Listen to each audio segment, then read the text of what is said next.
day 116 of Biden's occupation of our White House, and definitely had some things on my mind and wanted to go over them with you. Give you some context perhaps of why I'm saying the things I'm saying and behaving the way I am.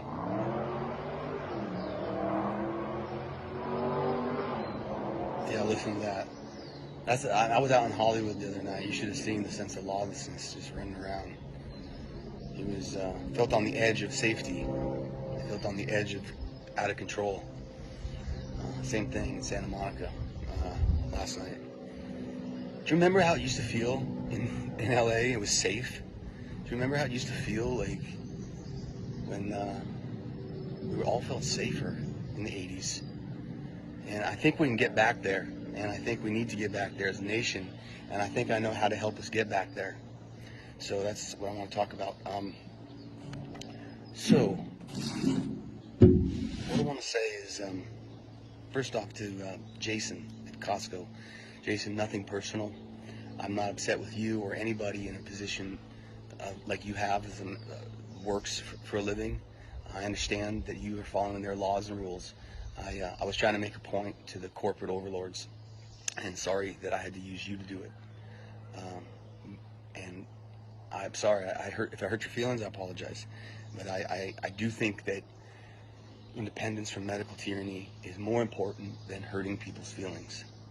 And so I'm sorry I hurt your feelings, but I want us all to be free. I want us all to go back to the way it was. I don't want this COVID reality they want, COVID passports, and I just don't want it, and neither should you. I also wanted to talk to single moms out there. I made a video and I said something that I apologize. It wasn't right. I'm mad at the policies, the feminist, liberal, socialist policies that encourage single motherhood. I'm not upset with single moms. You guys are amazing. You're working your asses off, doing the best you can, and I'm mad at the leadership that encourages that from you. It says that you can do it without a husband. I don't know one single mom that wouldn't want a husband or a partner to help raise those children. And so single moms, I apologize if I hurt your feelings. And so that's my little housekeeping stuff. Got some notes here. I want to talk about why it's important that we back the blue, that we as Americans stand behind our law enforcement and make sure they don't break. Because if they do break, we have military occupation then. I know that sounds dramatic, but Marxists, and I believe that's what's happening in America, is we're being assaulted by a Marxist regime. Marxists use race conflict to drive change. If you look at Rhodesia, a country that was once the thriving breadbasket of southern Africa, and then destroyed and became a place where whites live in fear. The fourth, fifth generation white farmers that have been there since the 1700s, run out or killed. And the country fell, and Mugabe took over and came to Zimbabwe. They used racial tension to create that disaster. I feel like that's what's happening here. I feel like they're stoking racial tension to try to create the same events here. And it's sinister and it's evil. And I believe that that's what's happening. And so in order for us to not have a military country, military state with soldiers on the corners, we need to hold together as Americans and buffer our law enforcement, stand side by side with our law enforcement and make sure they don't break. Because if they break, why do you think the Capitol's still surrounded? I'm assuming it was. I can't imagine they took it down. But it's still there because of their intention and their plans. They're just waiting until the next triggering event and to start the mayhem and chaos again. And if social order breaks down and devolves, we have military intervention. And none of us want that. So that's why I think we need to back our blue and hold together as Americans. think that's all I had. And I wanted to talk to the black community, I guess, at the end.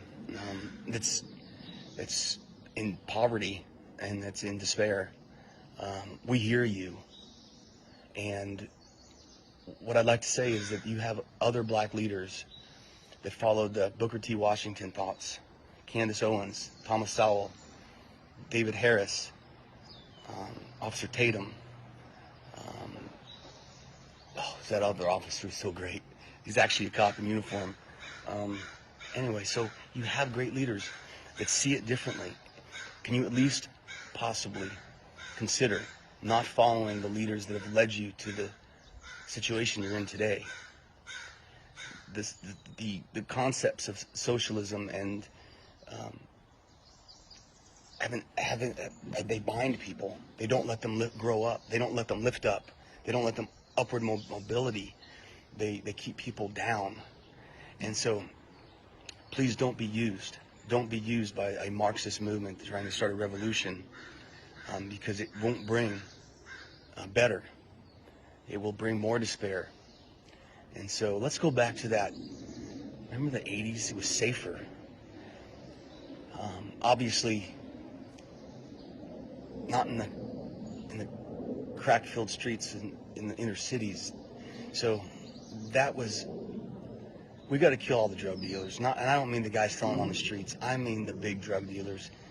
It is ravaging our country from the inside, and the black community has been abused by it, for it being allowed into anywhere in this country. And it's our responsibility, it's your responsibility as leaders, to stop that poison from coming into our streets. And you're not doing it. You're failing, and you're failing the people. So black community, we hear you. We know your despair, and we want to work together as Americans, all of us, to find a way out of this together.